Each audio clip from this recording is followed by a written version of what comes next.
Yeah, so masks have always been about protecting other people, right? But we're hearing from doctors today with news that we can finally take them off if we're vaccinated, that there is a subset of people that may have gotten vaccinated but might still need to take additional precautions.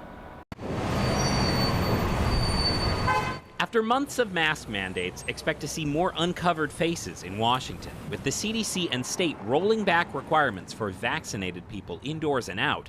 The end of social distancing seems a lot closer, except for some. Do you hear any kind of frustration or disappointment from people when they learn that? There's definitely a lot of frustration. I think there's frustration and disappointment both from, individuals who are affected by, cancer or other immune compromising conditions, but also from their healthcare teams and their providers that message gets sort of lost in the overall public health messaging. Dr. Josh Hill is talking about the thousands of people in Washington with immune issues, either from chemotherapy, lupus, organ transplants, or rheumatoid arthritis medications. Some emerging studies have shown that even when vaccinated, some weakened immune systems may not generate the same protection from the coronavirus as a healthy person.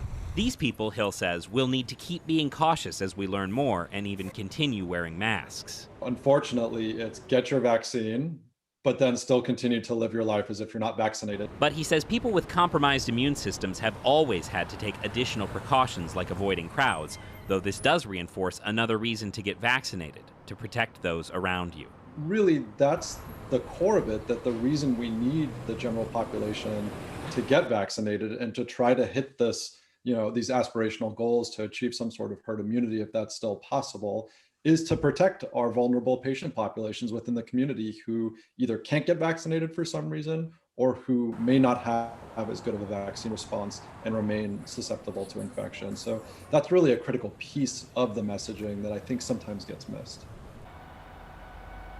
But Dr. Hill stressed he is still telling patients to get vaccinated because even some protection is better than no protection.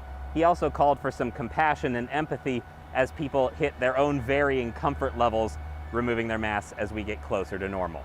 We're live in Seattle tonight. Michael Crow, King 5 News.